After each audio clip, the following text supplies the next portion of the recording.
Oh, hey everybody, back with part 4. I think this is the final installment for sketching polynomial functions, which is good. This is the ending right here. Of course, these questions take a long time to do. So I think we're just going to do one in this video. And the good news is that once again, it ties together a lot of the things that we have already learned how to do. All right, so speaking of which, okay, if you haven't, once again, you want to have your end behavior sheet handy. And you also want to make sure that you have a good understanding of how to factor degree 4 polynomials. And if not, then you need to go back and watch the factoring degree 4 polynomials and try out some on your own first. Okay, if you're a little behind and you didn't get to those things yet, then please do that first, and then you'll be ready to return to this video right here. Okay, so the good news is that this one question alone ties in like 5 or 6 different things that we've learned over the last week or so. All right, so let's take a look at this. All right, so first of all, this is not in factored form, so we have to do a lot of algebra to get the x-intercepts. So what we have to do is we have to get the possible roots. This is the integral zero theorem. We have to take a look at the constant term of 6, find the factors of 6, positive and negative, and then try each one out until we get a remainder of 0. So luckily, okay, if I try out x equals 1 first, okay, what's going to happen is I end up with, well, we don't really need the y in there, okay, but if I plug in a 1 for x and do the order of operations, I see with this one I'm going to get a 0. That's what I want to get. Okay, so I'm going to skip some of the steps here. You can do exponents and multiplication and all that sort of thing, okay?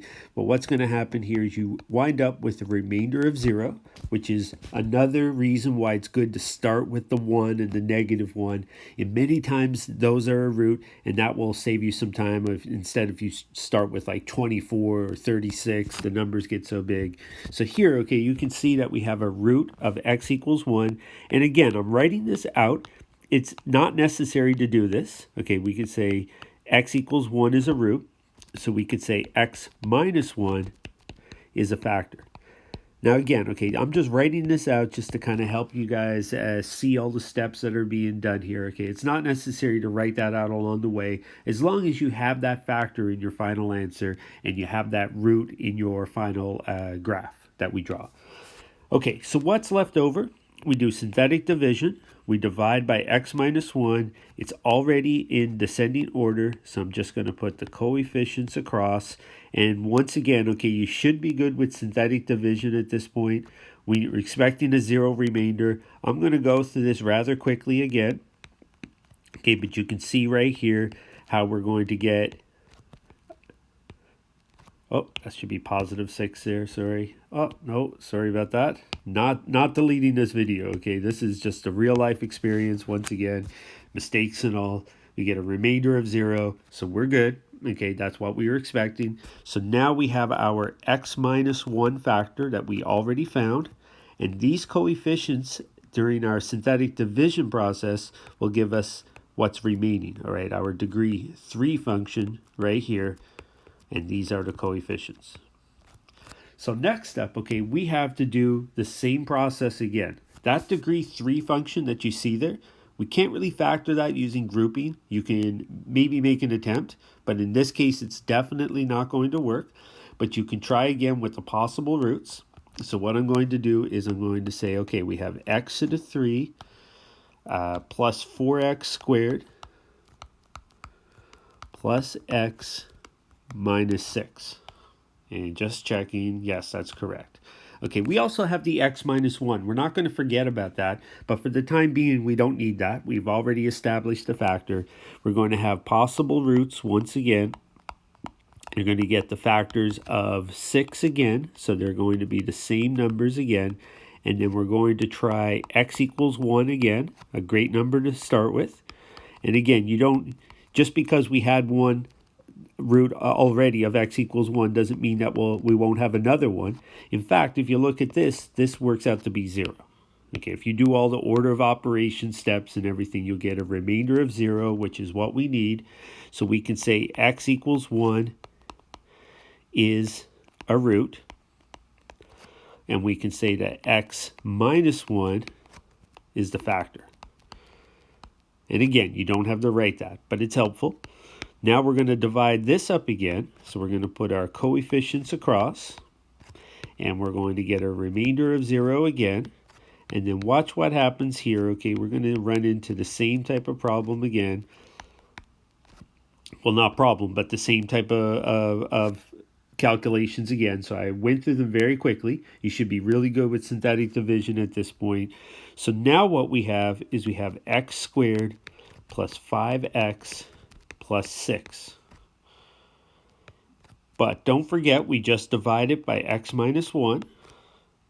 And also don't forget that this was originally a degree 4 function, and we already found x minus 1 already. So there are 2 x minus 1s. That's fine. Now we can factor this down a little further. So first of all, I can call these 2 x minus 1s, I can call them x minus 1 squared. So you can see there would be multiplicity of 2. And then I can also factor down this trinomial here, this degree 2 trinomial, simple trinomial, two numbers that add to give 5, multiply to give 6 are x plus 2, x plus 3. So we have our roots of negative 1, negative 2, and negative 3. Once again, I made a mistake. Going to back up. This negative 1 should be a positive 1.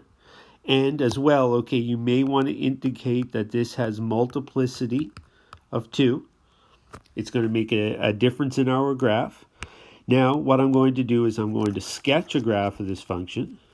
So let's take a look at this right here. Okay, if I go back to my original function, I have my constant term here already. It's a positive 6. So I know without any calculation whatsoever, I know that my y-intercept is a positive 6. And also, if I go to my original function, I can see that this is a positive x to the 4 function.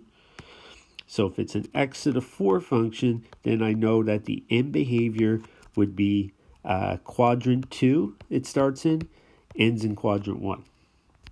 So we're going to use all those things to sketch our graph. So I'm going to do a rough sketch here. And notice here, okay, I'm going to put in my y-intercept of 6. Okay, you can make the tick marks if you like. All right, I'm definitely going to do that on the x-axis at positive 1 and negative 2 and negative 3. So we have our intercepts, x and y intercepts. We know we start in quadrant 2 and end in quadrant 1. You can even draw those little arrows there. You know they're going to be somewhere in those quadrants. And then let's look at our roots. Starting on the left, the negative 3 and negative 2 are regular multiplicity 1 roots. So they're just going to come down. How far down, we don't know, but then back up. So notice that those two x-intercepts are just normal x-intercepts, multiplicity 1. They just cut through the x-axis. And then notice here, okay, I have to cut through the y-axis at 6. There's some variation to this, okay? We don't know how high that peak goes, or you might have just went right through the 6 immediately. But we have to make sure that this hits the x equals 1 and then bounces off, and there we go. So multiplicity of 2 root at x equals 1, the regular multiplicity 1 roots at the other two x-intercepts of negative 3 and negative 2, and there we have it. Okay, there are 2 questions in the bottom right corner. They take a while to do. Okay, lots of work to each of those, so I only assigned 2. But try those out on your own, and yeah, that's about it.